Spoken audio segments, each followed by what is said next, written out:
all the chat. Oh, you do it on the phone? Yes, I do it all. I manage all the stuff on the phone. Why does it say it's waiting for me on YouTube?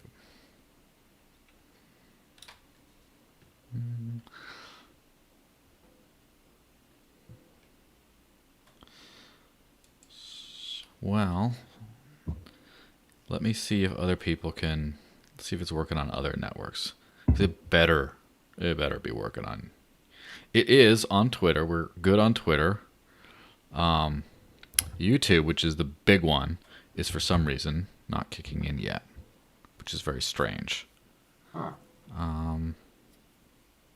Let me see if it's going to the Facebook as well. Facebook's always been finicky on there. Ooh, it says I have a viewer on YouTube. Does that mean it finally kicked in and says we're live? It just says they're waiting for me. It's very strange. Yeah. This is the first time in my history of doing this show. So if anyone is watching, probably on Twitter, hi. I'm trying to get YouTube to work, so please have some patience. Let me see where there might have been some sort of a permission issue.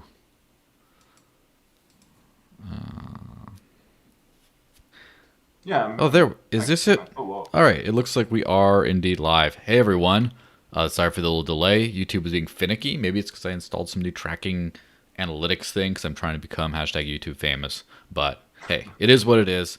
We'll roll the intro and get right into it.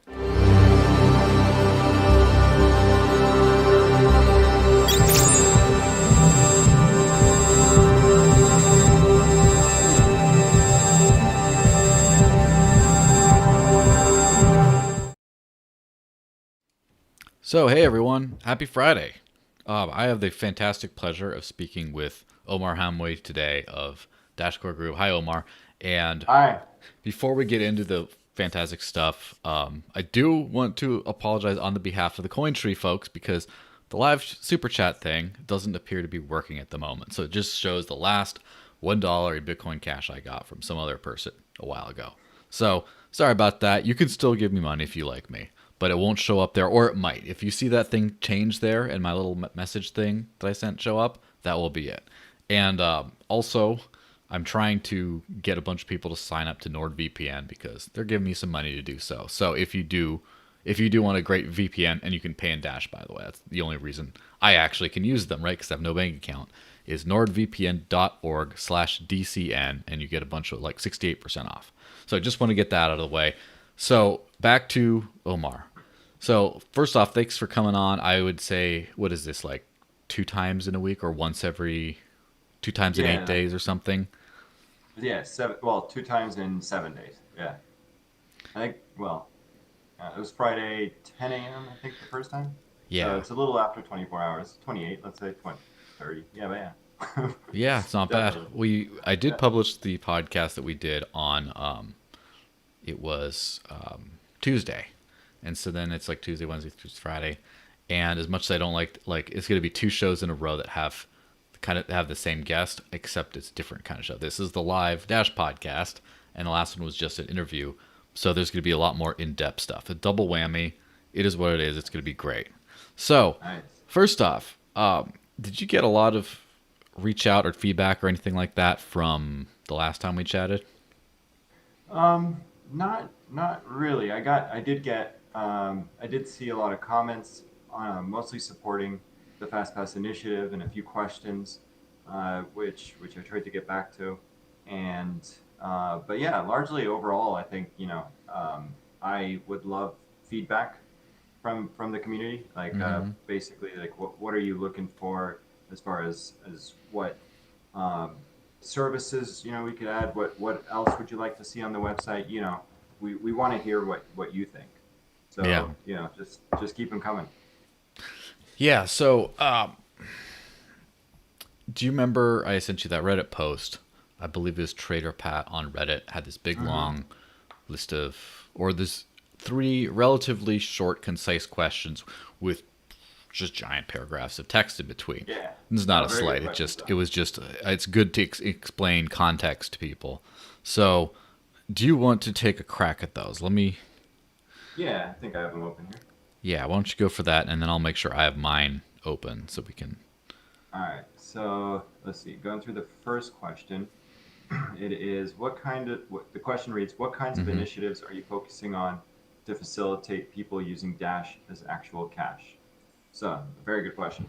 So, we are focusing on, I mean, we are, of course, Dash is digital cash. We are a form of payment first. And we are currently focusing on where adoption can take place as far as cash. We could be doing it in multiple markets.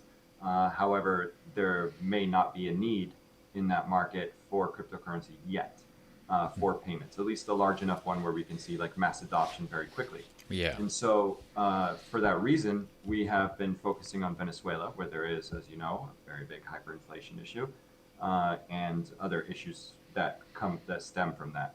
And so we're addressing it in a number of ways. But actually, this leads very nicely into your next question, Mm-hmm. which I'll get to. What do you think about getting on the most popular decentralized exchange, Earn It? And so I'm going to combine these two questions All to right. answer.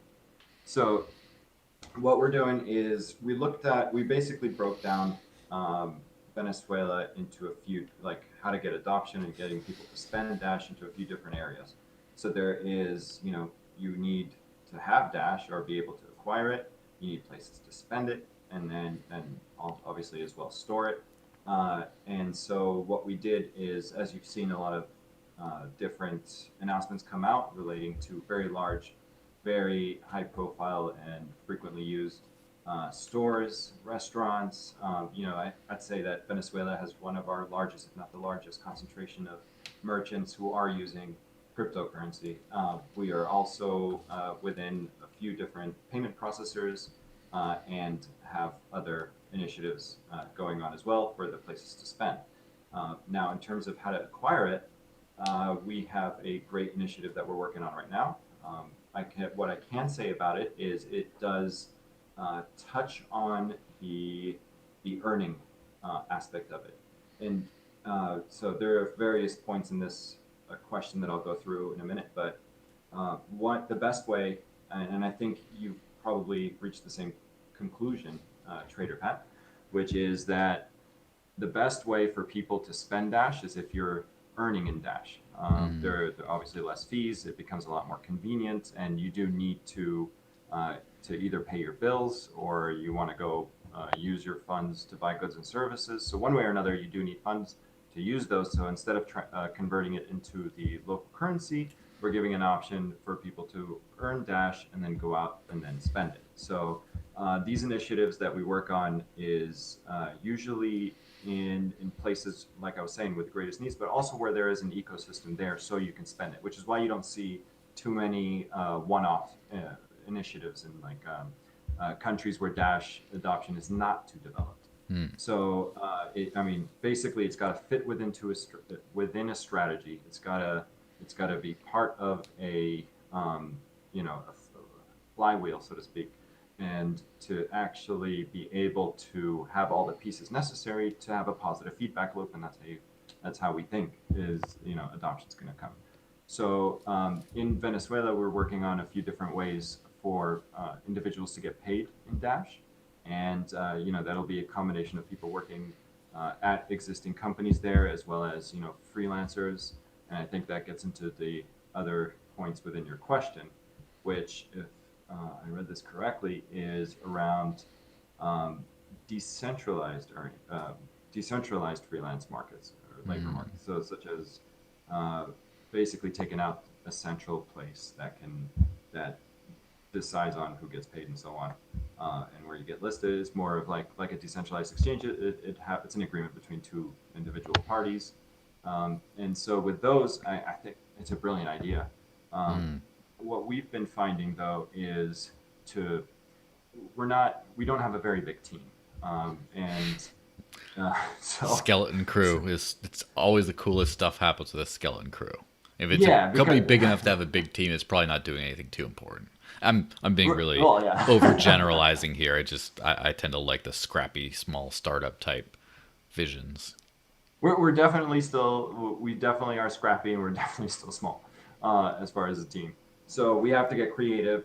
We have to find ways to make the most of the resources we have. And so for us, what we found is it's the best way to achieve the goals that we would like is currently with the resources that we have is to find a reliable, strong partner that already has an existing market, already has an existing user base, you know, basically has everything they need except for, let's say, Dash, and we help them integrate Dash. We work with them to integrate them into our community and into different companies and so on. And we basically help their business grow and help Dash become and incentivize users to use Dash for that particular service. And that model is you know a lot more scalable, I'd say, with popular decentralized exchanges, something like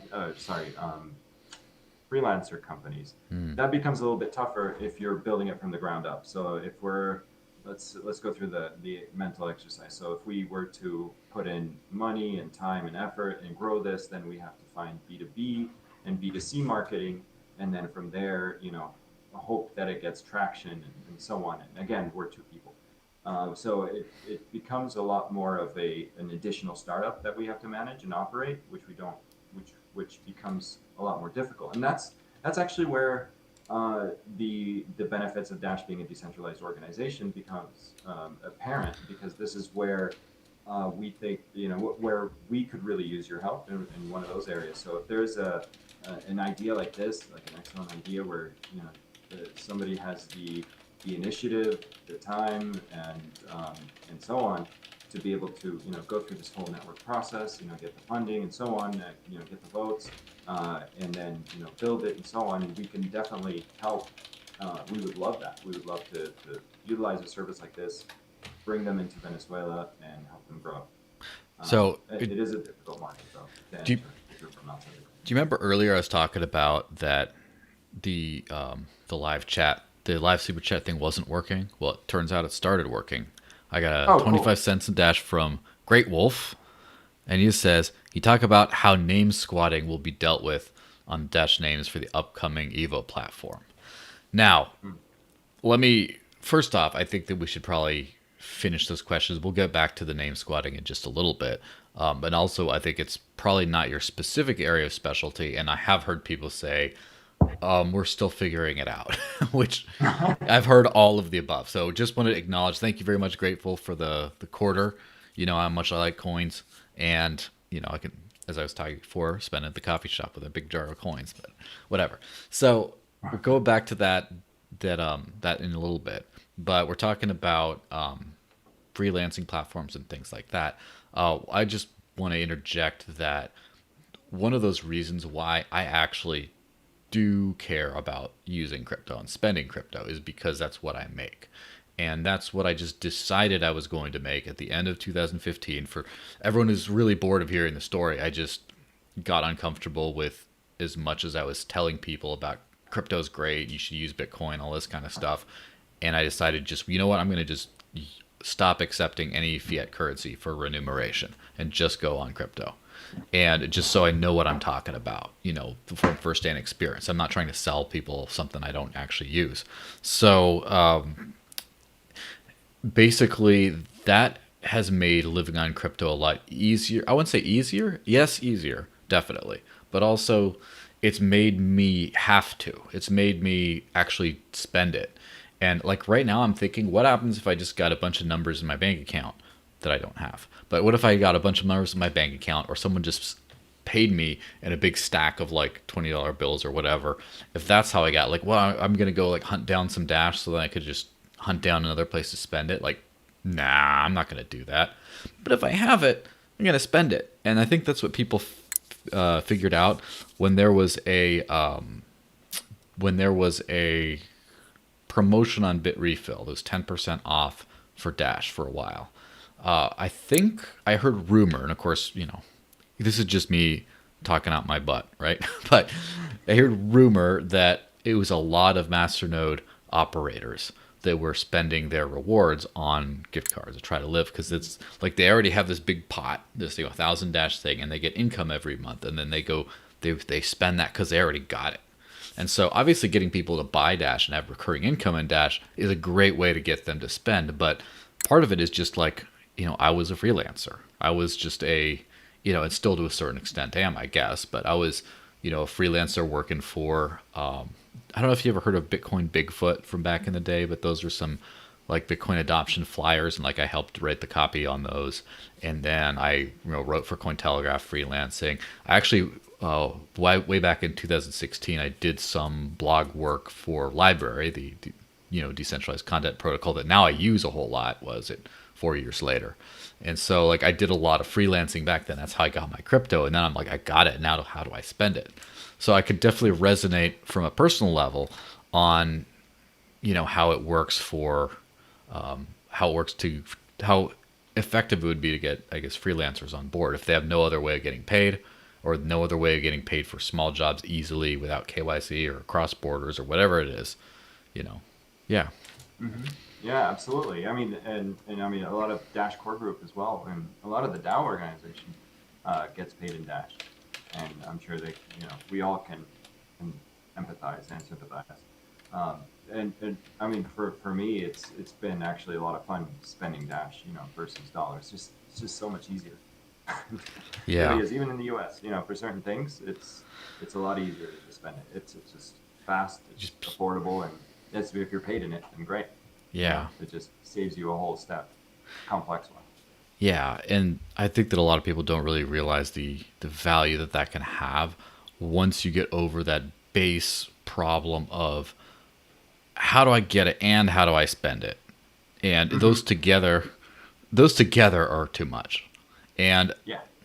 I have to say, like, I have, because it's kind of like my job it's for many years it's been my job in some kind of a capacity to just sort of figure out how am I supposed to use this stuff.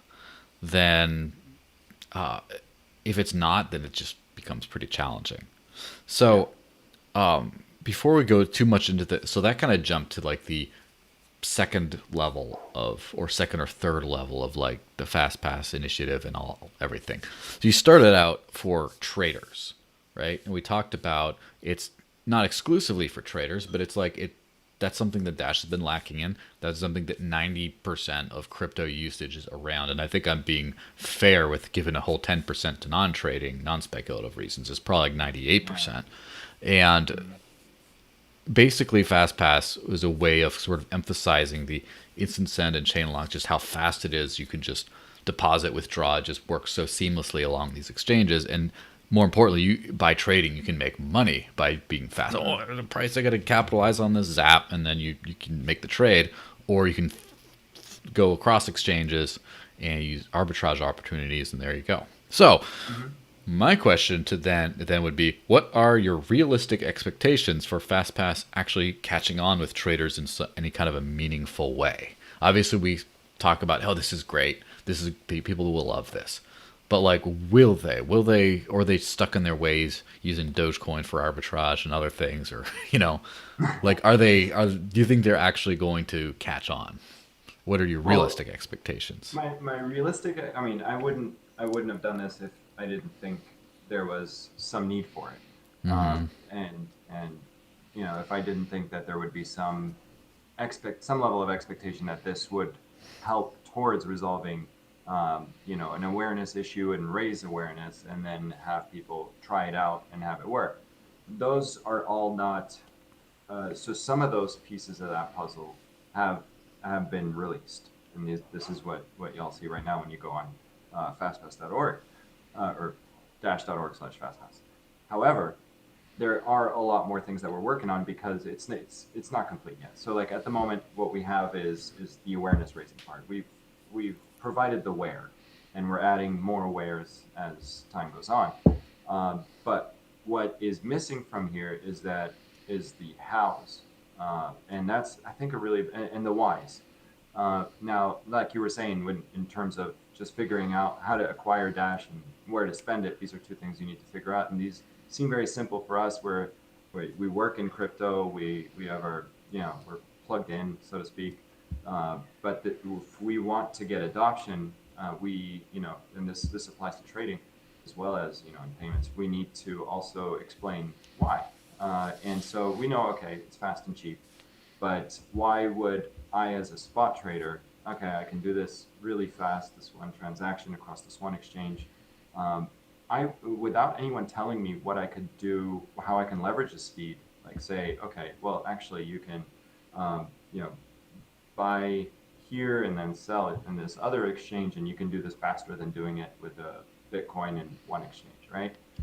And then you can be there before another trader using a different coin. Or I can position my assets overnight and in a cold storage, and then pull them out and position them for a trade in the morning as soon as I wake up instantly without losing any time. These are things that it's kind of on us to raise awareness on and inform people on. And so what we're doing is a lot of the partners that you see on the FastPass network, we're in conjunction with DCG and Mark Mason and so on. It's a pretty big team. We're working together on building content that will walk through, let's say, and off the top of my head, like I think I brought this example up last time, but on derivatives. Derivatives are a complex topic. A lot of people don't understand them, before crypto, and aren't going to understand them now. And people don't have time. So what we're doing is working on, taking the information in all the information out there, compressing it into very informative but short, different pieces. And this could be in writing, this could be on video, in a number of different ways. And then explaining, basically walking people from end to end, what is a derivative in this example? Why would you use them? What are the different types? And where could you use them? And then a step-by-step, on how to get a trade set up, for example. But basically just walking them through that whole process so they're comfortable in trying it. And, also making them aware of the risks, which is definitely important. So I think this will go a long way towards, the idea of moving spot traders into other areas of the ecosystem. But then also, we're working with a few different partners on having, daily, weekly analysis that will hopefully attract more professional traders. And then we're also going to be enhancing functionality with, for example, we have Hummingbot and we have Quadency in our network. These are, if you don't know who they are, they automate your trading strategy. So whether you're doing market making, or if you're doing arbitrage trading, or you're just doing grid trading, etc., you can use these these trading tools to automate your strategies in a way that you put together a trade. You basically set up what you want the bot to do, which exchanges, like where you want to do it, and then you just let it automate and you check in on it, to make sure that it's not doing anything you don't want it to do. And so that will remove the human element from this and and basically live up to the FastPass's name. And once it's plugged into all these instant send exchanges, you're basically looking at a very, very fast process in terms of trading. So with all these in place, where I'm going with this is that my expectation is that if this doesn't work to attract traders and use this, because I feel like it covers functionality and information, education, and so on, then there's something else that we need to do and that we're not doing. And that's when I go back to the drawing board and say, okay, well, this worked for this and this, but it did not work for this and this. So we are measuring metrics to do that. Yeah. It seems like, obviously you could say, oh, this is a much better experience, but is it enough of a better experience to warrant a switch? And so, for example, is it a situation where today some kind of margin trader, some kind of a arbitrage trader, you get in contact with them, and then they tell them, they're like, oh, okay. And then they do a couple test trades, and then they start to, like, their eyes get wide. They're like, oh, I can. And then they start, we're talking about like one or two traders so far. And then basically what they start doing is they just start trading a lot and making a killing. Like, to not just, oh yeah, they're, it's a little faster, and maybe they got a good deal here or there, but like they're they're definitely like making a killing off of this, like to where it's like, wow, this is great. I'm going to keep doing it. I'm only going to trade with Dash now. And then the word starts kind of getting around and stuff. And then it just spreads from there. Is it that big of an advantage yet? Or are there a few hurdles to go across first? Well, so like, I mean, the returns would be nice. It definitely introduces a positive reinforcement, to using Dash. However, there's tons of factors as to, that you don't necessarily have control for, Mm-hmm. as to whether a specific asset will do well or not, and so on. So this is more of, oh wow, I got here first. I executed my strategy, and if my strategy was, sound and Mm-hmm. go on, and then they would do well. So basically, we're trying to remove any sort of hurdles, like for example, number of confirmations, for example, uh, to basically have the results of a trading experience be the strategy itself of any given user and not on Dash. So Dash will help you get there first as far as positioning yourself for a trade. It's going to be more cost effective and so on, right? And you're going to have more information than others as far as uh, you know um, how to use it, like role other community networks. Let's say. So like our network, as a result, my hope is that with these educational initiatives, we're able to have more usage across the trading ecosystem, and then basically it'll be up to the users on how well they do. And so that's what I'm hoping that they get from this, is that they're able to then tell others, hey, I did really well because my strategy was awesome, but don't use this coin because you instead use Dash because it'll get you there a lot faster. You know what I mean? Yeah. And you can do these strategies a lot more effectively as a So result. And that's that the word I'm hoping. that reminds me of, obviously you're talking about partners and things like that. There's one app or one just tool for traders called Pandora's Wallet. I'm not sure if you've heard of that. It's designed by Da Vinci Jeremy, who's this big crypto YouTuber guy who does a lot of trading and stuff. And Right. he's kind of known for the little old lady trading strategy, as he calls it, which is, it's not like a day trader type thing. It's just like, your thing goes, it doubles in price, we'll sell half and put it back to your principal or whatever, or like rebalancing and all that. Just like Mhm. the stuff that you don't have to be crazy about. Anyway, Pandora's Wallet, again, not paid by this guy or anything. I just interviewed him like once or twice. I think it might have been twice. I can't remember. And and basically he's talking about this. It's a wallet where you control your own keys, right? It's like an actual wallet, but you can do automated trades on exchanges that then it sends the funds to the exchange, it makes the trade, and then it automatically withdraws back to keys you control. So you don't Okay. have any risk on exchanges. And I mean, that's a lot of on-chain motion right there Hmm. for a non-dash coin, let me say. And that's what I'm saying is, imagine if you could get Pandora's wallet to recognize instant send and find some way for them to figure out in which ones are the fast pass related things, then someone could just have their wallet, their keys that they control, and then just like, all right, it's time to make a trade, and it makes the trade, and it's back in the wallet within just like a couple minutes, maybe at most, if not less. Like that, it sounds like Yeah. that's like the perfect use case for that. Absolutely. That's exactly it. You described it very well. That's basically the functionality aspect I was alluding to earlier with the trading bots. That Yeah. it would work very similar. Well, I'll have to, after this thing's over, I'll have to try to get you in contact with this guy because it would be pretty Yeah, cool. please He do. is That would he's be one of awesome. the rare like big trader people who's always bullish on Dash, who's like knows Oh, about Dash and nice. knows it's good. So it Oh, should be very cool. it should be and I did mention this in the past with him about instant send and how that could work. But now that it's like, okay, these are exchanges, they're all partners. What if you could just kind of do that, and then especially if you could work out like a fast pass experience on the app where it's like, all right, if you want to trade on these exchanges, that's good. If you want to just only do fast pass exchanges, and then it just Yeah, where it like limits. Basically, you have like 200 plus exchanges. You press, I'd like to do fast pass, and then it limits it to those, and then you're able to kind of scroll down and pick which ones. Yeah, that would be awesome.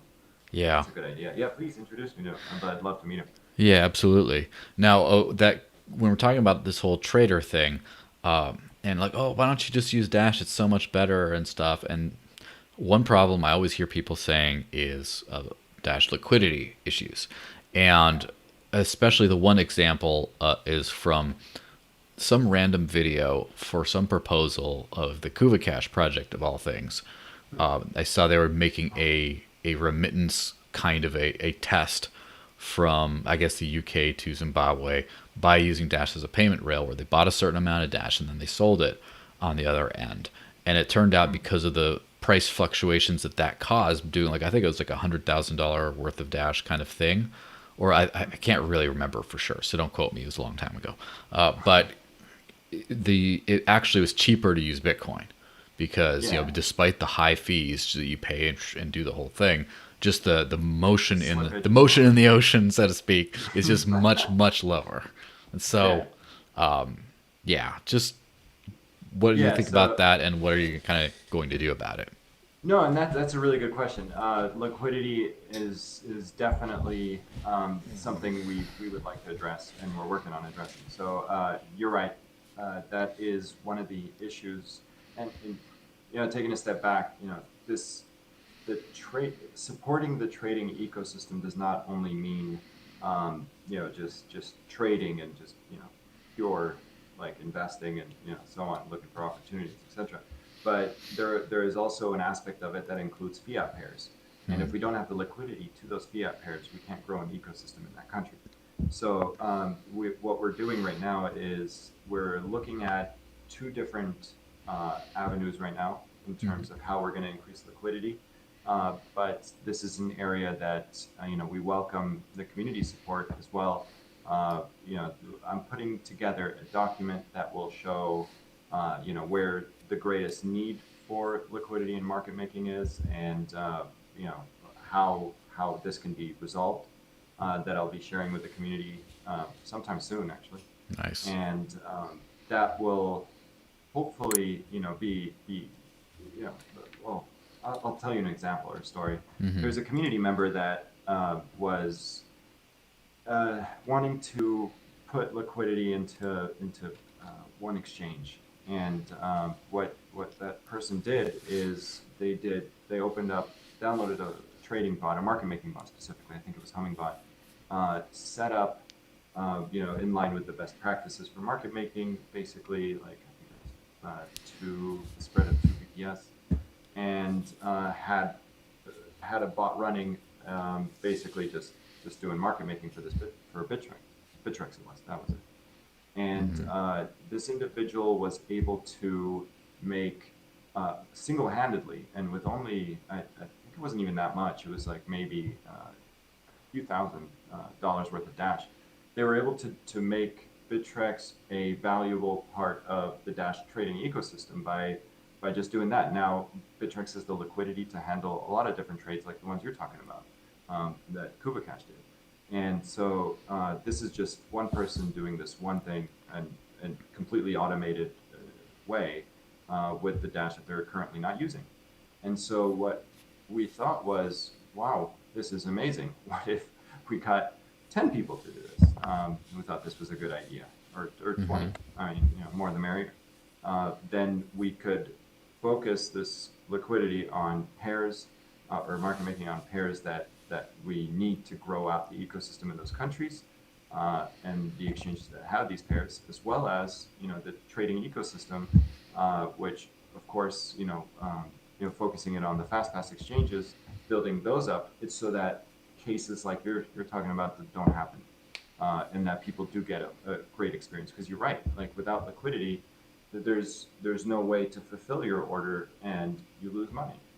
And so, I mean, this is definitely a part of the speed aspect we hope to be able to address. And then the other way is we're speaking to an organization as well who is looking into, well, we're both speaking about how we can set up a similar sort of situation as well to solve this issue through a more direct means. So I think with the support of the community, I mean, that's personally my favorite option. And if that works out and people think that it resonates with people, that they can have a direct impact into the growth of Dash, then I think that would be a very valuable thing. Yeah. But yeah. So let's just say we managed to get Liquidity doing better. We've managed to get more exchange partners on FastPass and more people actually using it, and then get a little FastPass badge for stuff. And people start to, what is this? And then they start using it, and then Dash becomes much more popular as a trader's coin. Even, the number one, who knows? Let's not get carried away, but like more popular, it's doing better. What's the next thing that the FastPass initiative, or what's the next target area after traders? Okay. So you mean after the educational portion rolls out, and after this, basically everything is built up, and assuming it's successful, right? Yeah, so it's Um, like focusing most of the attention on traders for the moment. And mhm. then at some point it's like, okay, that ecosystem has been adequately reached out to. There's enough people who are educating. It's kind of like we have the bandwidth to go after other spots. So what are I those see. other Okay. spots? So those other spots, we will. I don't know why I can't speak right now. Friday afternoon problems. It's basically it would be in payments. So payments, we have instant integrations, but many of them. Payment processors, our broker partners, like Uphold, and then we also have, certain standalone services too that have instant integrated. And the need is also still there within payments as well. So we're working on something that's going to be for Venezuela, and at the moment as well. And I think as far as like I think it'll have a different name. So don't. Well, I guess I'm live, so I can't say don't quote me on it. But there is. But as far as like the FastPass network and what I'm doing, it will probably end up incorporating that one, the Venezuela instant integrated projects, and then as well as simultaneously the rest of the world, and our partners that have a great user experience, that are secure, that they offer the service, this enhanced user experience service to the Dash network. So that's definitely on our pipeline. Yeah, so as far as That'd be payments, cool. is that just payments as a whole kind of, or is that a specific angle of payments? Like, is it the retail digital cash kind of like get people to run around and buy their coffee with it, or is it like, you know, online booking of travel, or is it like just payroll for freelancers? I mean, obviously all this is eventually going to be useful, but like, are you just going at payments in general, or is there a subset that you're kind of focusing on first? Or So have you well, kind of gotten to that point yet? You're just going to see where you go. yeah. Okay. So that's it. It's definitely the last one. But I mean, if you ask me, which you are, this is my personal view. Yes. What I'd like to see is FastPass, grow beyond just specific areas of Dash ecosystem to incorporate the entire ecosystem, because every single part plays into each other. And if you have people using each different part, it creates that wheel. So it'll be, but what's important is to make sure that the quality aspect remains the same, where all the partners that we do let in across the Dash ecosystem, as this grows, the original ethos of this, which is to ensure that we're looking after the Dash users, is still the same, and that these partners are working in your interests. So, Yeah. So let me just explain for a second, like the instant send experience. So crypto's always been a little rough around the edges. And, we're trying our very best, all of us in the space, to make it much more of a mainstream kind of a thing. But I remember in the day, so there was a certain magical period of time before people started to figure out double spends, when everything I used Bitcoin on, small amounts, like they did not care about confirmations. And so it's like, mm, oh, well, if you have a confirmation, you can, it's secure. But then there was a lot of things where the payment just shows up right away and you could rebroadcast it to someone else. So, like, say I'm sitting around having lunch with some people, and then someone says, "Hey, anyone want to pay me Bitcoin for this?" And then, yeah, sure, I will do that. And then it's like, "Oh man, sorry, I don't have it. Let me send someone else." And you like send from wallet to wallet, and it just zip, it just works, even though it's all unconfirmed. And then of course, network congestion, replaced by fee, things like that are just like, you know, it starts to become a little bit annoying. And then now it's like a confirmation based ecosystem where anything you do, you have to kind of wait around for something. And the Dash experience has largely been the same. And I've noticed over the time, like I remember when I started using Dash, which is late 2016. I remember it was a big deal when there was a mobile wallet that had a little instant send checkbox on it that I could use. And it was like one wallet, and like what would recognize it. It's like, well, I heard Kraken did. Oh, Kraken, that's great. And then there was like, most of like the proprietary, relatively speaking, Dash services did not even recognize instant send that. And then it took a while before more wallets could even do it. I was trying to hassle the Edge wallet and other people like that just to say, like, can you add this little flag, this special feature would be great. And then now we have LMQ based instant send that's automatic. Every transaction just works. And there's more services that use it. And so when I'm using it in the context of like Bitrefill and a couple other little things like that, it's just like magic. Zip, it works. And basically, I think that's, if you compare that with other cryptocurrencies, it's a nightmare to use something else. Just like you don't know how long 2.5 minutes for a single, let's say, Litecoin confirmation is until you're used to it being instant. And basically, that's the kind of world that I kind of foresee being one where people would just be dying to use Dash, is where just everything is the FastPass experience. In fact, where the experience of using Dash and the experience of FastPass partners are synonymous. Like, it's just, if you're using Dash, it's going to be like that. And there might be a couple fringe things over there, but everyone's going to be like, wow, that one sucks. It takes forever to use Dash. They haven't used this one. And to where the average Dash experience is probably the FastPass experience. So that's a great goal. But how do we get there from right where we're at today? What do we got to do? Boy, that's a doozy of a question. All Sorry. right. So how do we get there today? So, well, from where we are today. So, I mean, it's going to take a combination of different things, but I see it happening in one of a few ways. One of them is that on a technological level, we remove the option somehow, right, to use a regular transaction, or to not have instant send integrated. So that's beyond my scope, but that would be nice. And then the other way is through initiatives like this FastPass.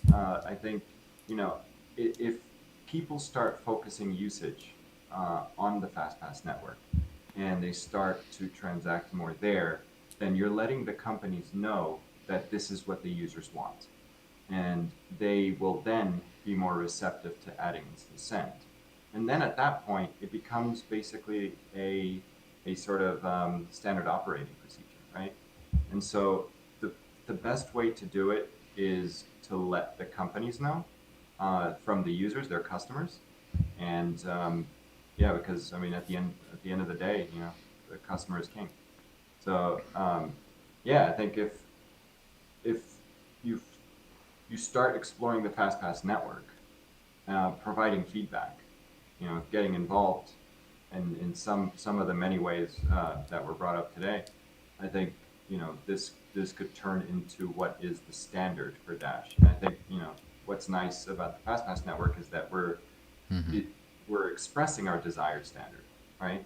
And so now it's a matter of time to see whether the users respond to that, and the companies then respond to that.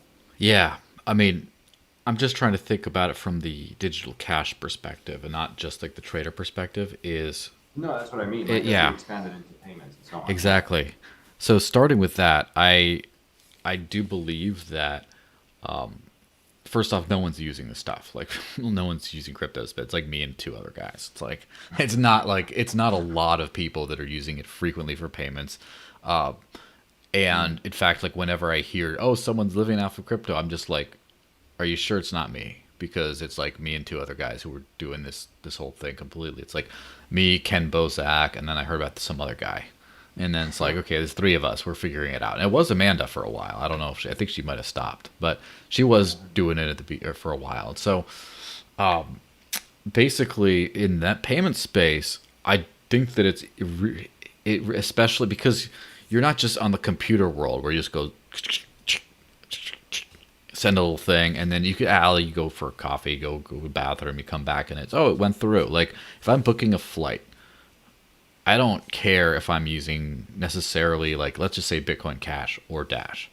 Although, I do because I want to use Dash. But like when I click pay and it goes through, like I don't need to like get on the plane in a couple minutes here. Like, while I'm buying my ticket, it's going to be like the next day I can wait. But when I'm in person and I'm like buying a thing at a cafe or a vending machine or something like that, it's just like I need it to work right away. And like, for example, I've had that happen with ATMs where I've gone to, an ATM somewhere and sold some Dash for local currency where, when I go into the dark zones where you don't have a lot of crypto merchants, and it's just like zip, there we go, I got it. Like, oh, that's great. I don't have to be all shifty standing in front of this money box and just like checking my phone and like looking around and just wait until the money comes out because, yeah, I don't have to, hopefully there's a line or whatever. Sorry, I got distracted because Dr. Darren Tapp, I'm sure you know that guy, great fellow. He just comments in the live chat, what do we want? FastPass on Cointree. When did we on it? 2 seconds ago. Good stuff. Really good stuff. Yeah, awesome. But anyway, Hey, Darren. yeah, so I always give the Chipotle example when I talk about Bitrefill because when I do go to Chipotle, I get in line, I order my stuff. They say it's like $12 for burrito or whatever it is. Then I put in $12 in Bitrefill of Chipotle credit, buy it right there, and then scan at the register, and it works. And that use case is a FastPass exclusive.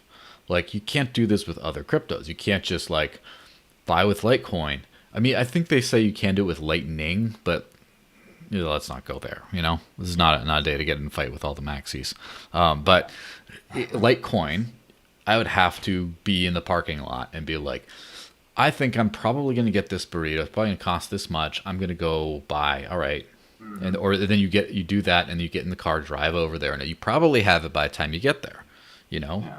But you can't just have that. You go into a shopping mall and then like all my running gear, I went to like the Nike outlets, and so I'm like, all right, I got my little little shorts, my pants, I got the new shoes, and so you're like, it's gonna be this, that.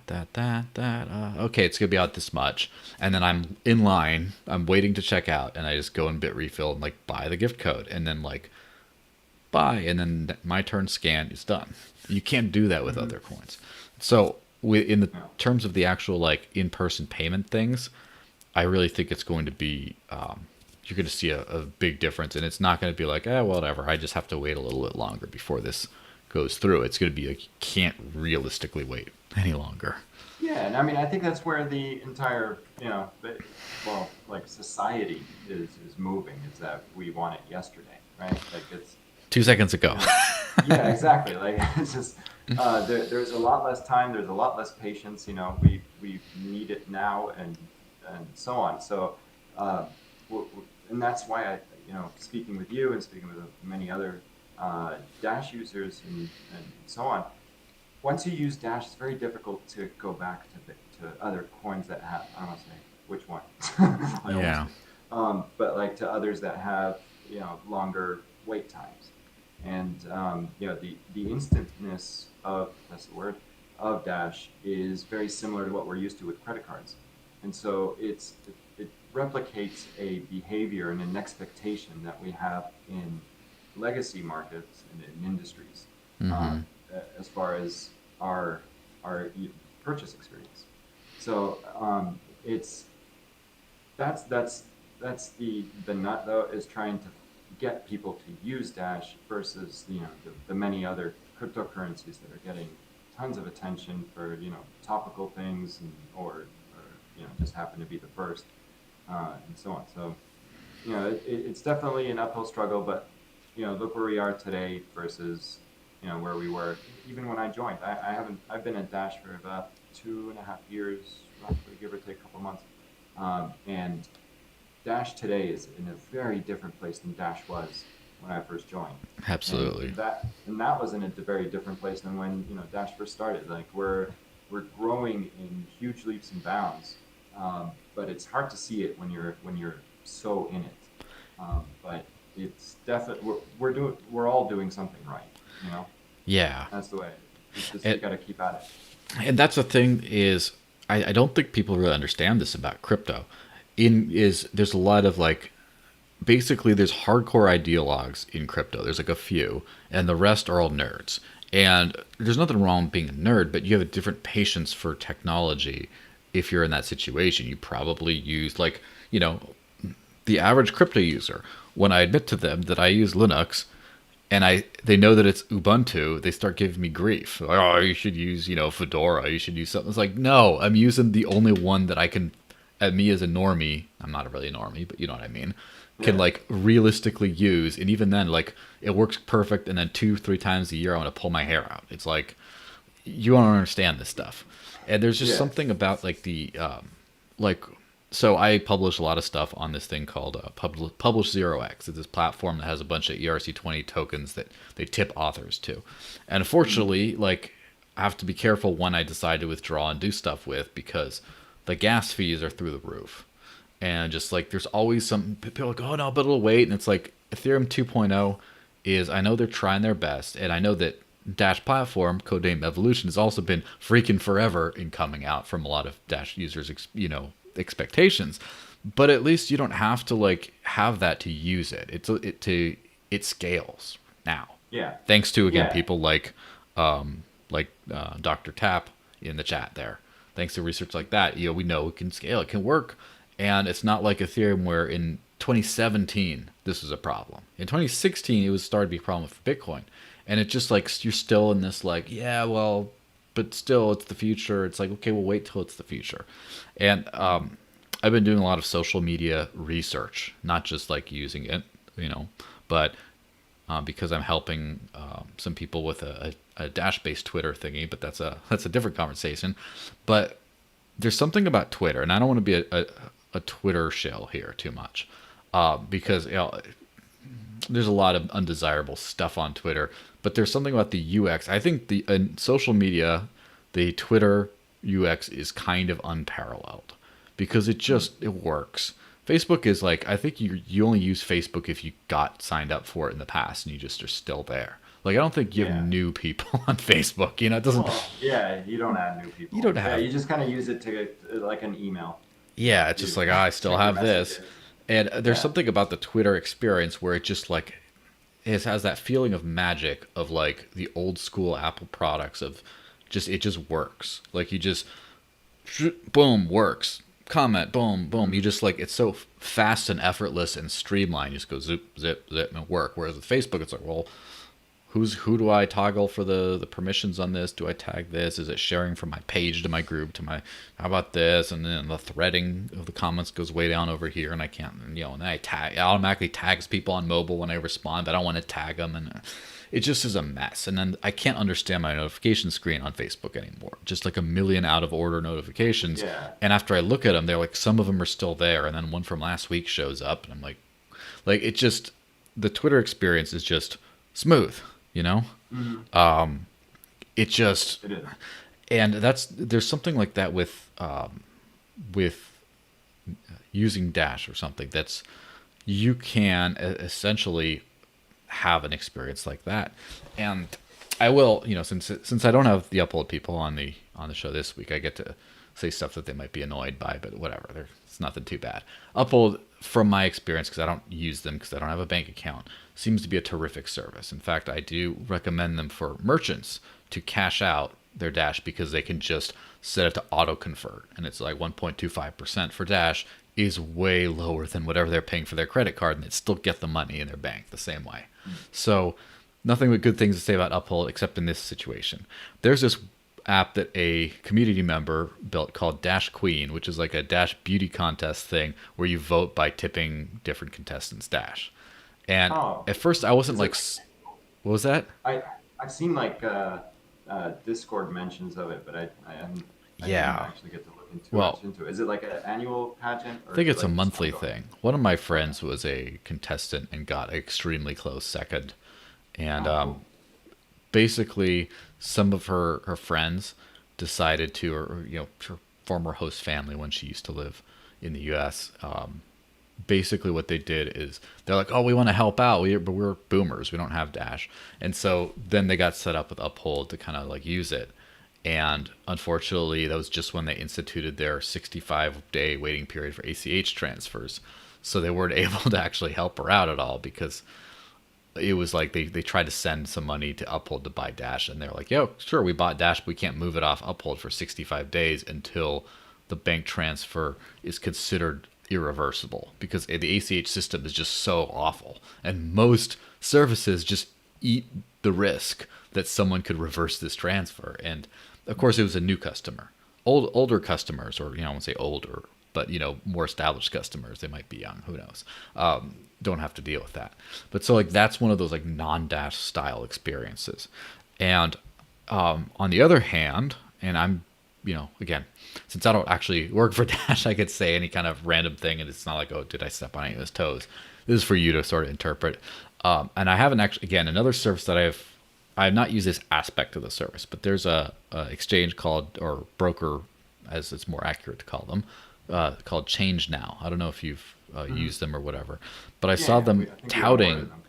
Hmm. this legendary non KYC crypto buying thing, where you can take your card, you could put in your credit card or debit, whatever, your debit card information, and a phone number, and then you can, without submitting an ID, you can buy up to 150 bucks, and then after that point, you put your ID, do the whole, put the smiley face with the ID picture, and that for me, especially if they had like an instant send thingy, that for me would be the ultimate in onboarding experience of, you're just like, how do I get, like, I want to get some Dash, like, oh, like we have had this before. We've had a few industry professionals. In one case, there's a group of lawyers come around town. They'd never spent crypto, and they're thinking about getting into crypto law. And we're like, hey, let's do a pub crawl downtown and just spend Dash at all the little places that take it. And they're like, oh, how do I get some? And of course, I would help them out. I'd be like, hey, if you got some cash, I'll hook you up just for, just so you can test it out here. But how cool would that be if you just want to do it, you just like, oh, I go to something like Change Now. Again, I'm not a Change Now show. I just have happened to have, I haven't heard that from anywhere else. There's no KYC for a small amount. I just want to buy 50 Hmm. bucks so I could try it out. You put down your Right. card, you get it, you don't have to go through we'll see if you're official, show your government ID. It's like you just phone number confirmation, put in your card, boom, you get 50 bucks and you can spend it around. And if you, then that's when you get hooked, right? It's like the first one's free, so to speak. It's not free, Hmm. but like it's just so easy. And then you're like, oh, this is cool. And then if they're like, hey, you've reached your limit. Do you want to ID so you can do more? Then they'll be like, yeah, sure. But to just try a thing out, maybe not. Yeah, yeah. No, I think you're right. Like with Uphold, it gives an avenue for users, especially those who are using our wallet. You know that Mm-hmm. with Uphold already integrated in it, to be able to quickly convert your Dash into cash or vice versa. And so in that respect, it is user friendly. In that I heard about that 65-day waiting period, though that may have changed. I would revisit that. That might I can't remember for sure, but there Yeah. was some talk about that. But as far as like Change Now, I believe it was Ernesto that worked with them and onboarded them. Uh, that I've used it actually a few times. You're right. Mm-hmm. It is a great user experience. And to your point, it's for like lower amounts, for up to $150 without KYC, something like that. But those are becoming more frequently, like the more frequent or more numerous in terms of those kind of services. It does seem like there's kind of a fork happening in the industry where you have the regulations being put in place across the world, requiring KYC AML for, in some countries the limits can vary, but they're becoming ubiquitous around crypto, and I'm sure you've been experiencing those firsthand as you try to use different services. And so there are now you see kind of a switch towards users going towards decentralized platforms and services and so on. And then you have others who have bank accounts and go through traditional routes with services like Uphold. So I think what's nice about that split is that you're now giving options for two different types of users. So if you're not an Uphold type of user, you would use Change Now and experience that, that it's a perfect use case, like the trial usage or for smaller amounts. If you wanted to use something more regularly, Uphold's a great option too. If you want to then not use either of them, just spend your Dash, somebody just sent it to you, you can go on Bitrefill or eGifter, and like you said, these use cases only exist with Dash, actually. And I know this firsthand from eGifter, where they offer a few different cryptocurrencies, but Dash is the only one that you can actually go to a store and spend at the cash registrar, registrar,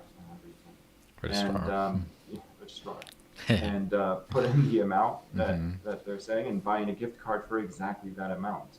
So and it covers a number of different stores in the U.S.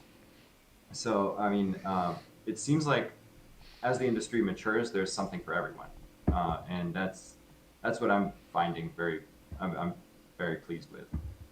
Like we have people in DCG that keep telling me to use certain things, and it just doesn't mesh with them. So yeah, use their competitor. So I mean that's the best part about this. It's a competitive free industry. Yeah, driven by user demands and some guesses. Well, so we actually got a new live chat question. You see, this fantastic fellow gave me $10 in Dash. Thank you very much. That will cover some beers awesome. tomorrow, and I am having some beers tomorrow. It's in the calendar. Nice. Please ask Omar if he will be doing product release updates like Dana and Ernesto have done. It's been nice seeing DCG staff speaking. So I know you've seen it's like the live Twitter update or whatever. I don't know if it was elsewhere other than Twitter, but I did see it on Twitter, and I really enjoyed Ernesto's live update. And I did talk to Fernando about doing more of these. About it'd be great if you could have at least 4 of those a month, from 4 different people, and then maybe rotate some of those people out next month. But yeah, basically, are you going to be doing that kind of stuff? Will I be seeing your sunshiny face there on Twitter anytime soon? Yes, you will. So actually, I had a call about this today. They're going to turn these into regular segments. They're figuring out what the cadence will be and how often they do it, per month. But there are a few different ideas, and I'm definitely including them. So you'll be seeing and meeting a lot of the different Dashcore group, representatives across different ops or whatever employees across the different departments. So Ernesto goes this time. I'll probably go next time. Yeah. So the other question that we had before, that remember we because we're getting towards the end of this thing, and the question we had before was about username squatting.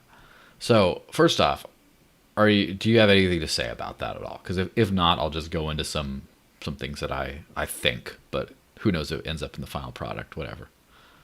Well, when it comes to Dash platform, Dana is the best person to ask. I would definitely ask him. I'll definitely mess it up. Yeah.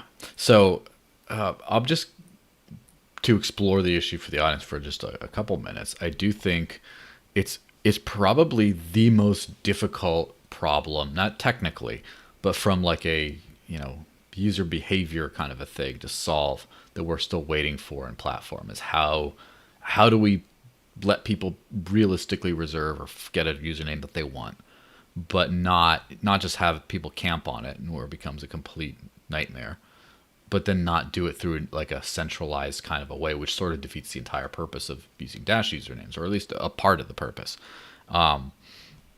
Username squatting. So first off, one thing you can do is just have at it. Anyone can register as long as it's easy enough to transfer ownership thereof. then there, you could just say like, all right, well, as long as there's a site where I can go buy these, then, if you want one that's super valuable, but most likely you're just going to do like when you're picking a new email address, you're going to be like, oh, the desert links doesn't work. I'm going to go for the desert Linux. Oh, let's do that one instead. Or the dash desert dash links dash underscore or something. Like, all right, this is what it is. It gets a little annoying at that point, but there's something like that you could do. You could also do a thing where I believe there was discussed, again, I'm not putting words in people's mouths and stuff. This has been discussed by some people in the past. Doesn't matter who. Doesn't matter if they said, yeah, it's a stupid idea, we're not doing it anymore. But of a grace period of like say 6 months after rollout, where there would be some sort of a centralized management of those things, and then after that, it's the Wild West. So just to make sure that like all the people trying to get a hold of like, make sure that someone didn't username squat on all the good ones like right away, that you could just kind of do stuff, and then once all the valuable ones were sort of properly distributed, then it is what it is. There was a discussion on that. Now, there's also the idea of what happens if this kind of thing becomes a registration thing, because obviously it costs money to store data, and it would cost a little bit of money to register a username. Now, I don't think it would have to cost money to hold on to that username on a protocol level, right? As in, the master nodes don't have to store the username like they would other data. They don't have to actually, so there's no like data storage costs. But what you could do is just charge people like a subscription fee, a minor one, but to hold on to the thing. So they'd be paying paying every year, every so often, just to hold on to the username. And if they didn't, there'd be some kind of a system for like returning it back to the pool of available usernames, and which would be great if you could actually get like a notification if it became available under that circumstance. And I know that's what FIO does, the Foundation for Interwallet Operability. With their usernames, you register for a year and you buy a certain amount of actions with it, and then after that you got to re-up. And if you're 3 months late on your payment, you lose the username.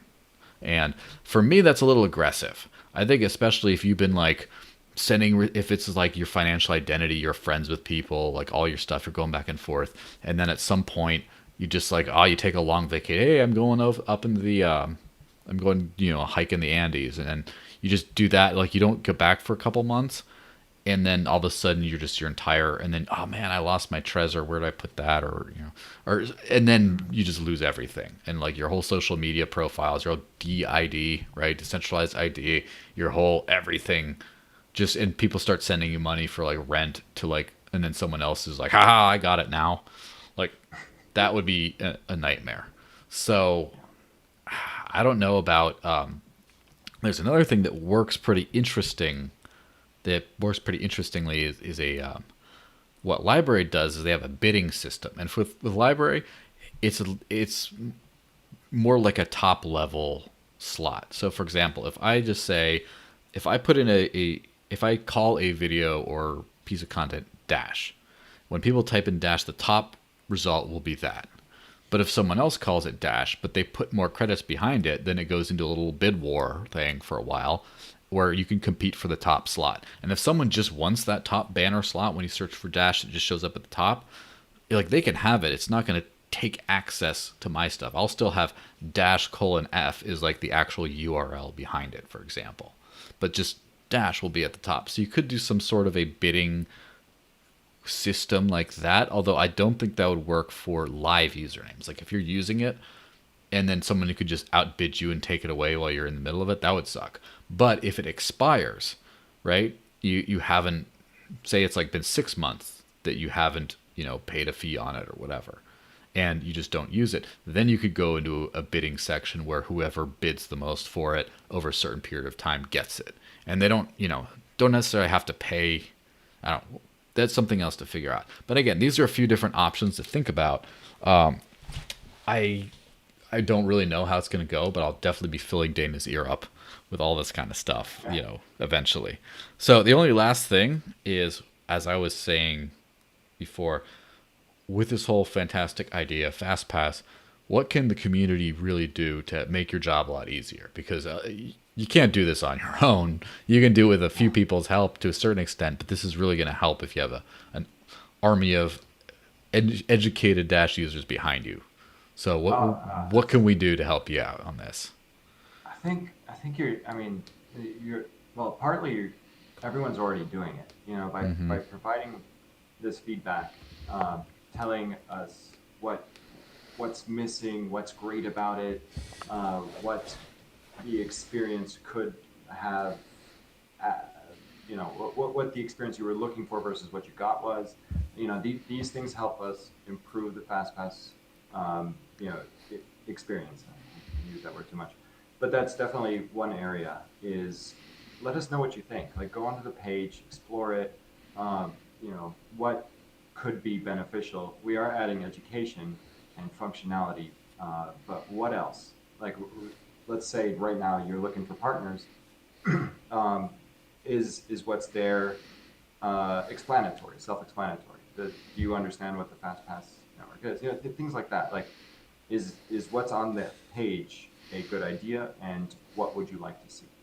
And then the other thing is also, like I was talking about earlier, the market making support. I know it's not for everyone, but you know that is definitely an area that would lead to a direct impact on the network's growth, and as well, not just in trading, but also in payments as well.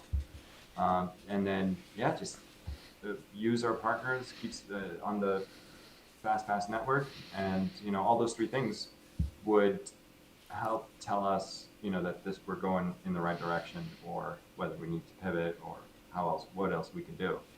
But yeah, and I think otherwise, you know, vote on the proposals and keep doing what you're doing. You guys are awesome. Yeah, well, fantastic. So if you've been enjoying this thing at all, thanks very much. You may leave a tip at cointr.ee/the desert links, including a little message. It doesn't go away when it's not in this live chat right now. It'll just show up on my wall later. I'll get an email. It says, oh, someone said something. You can also send a private message if you want. And as always, there's a big subscribe button there. I'm, at 650, I think, subscribers on YouTube, because I've been mostly focusing on LBRY, where I have like 5,500 or something, a lot more than that. But subscribe if you haven't already. Get me over that 1K mark on YouTube. That's my goal. Just get over that 1K mark. And of course, if you want to make sure you're private online, use NordVPN, which is what I use. nordvpn.org/DCN. You get 68% off. So, any final thoughts, Omar? Keep on dashing.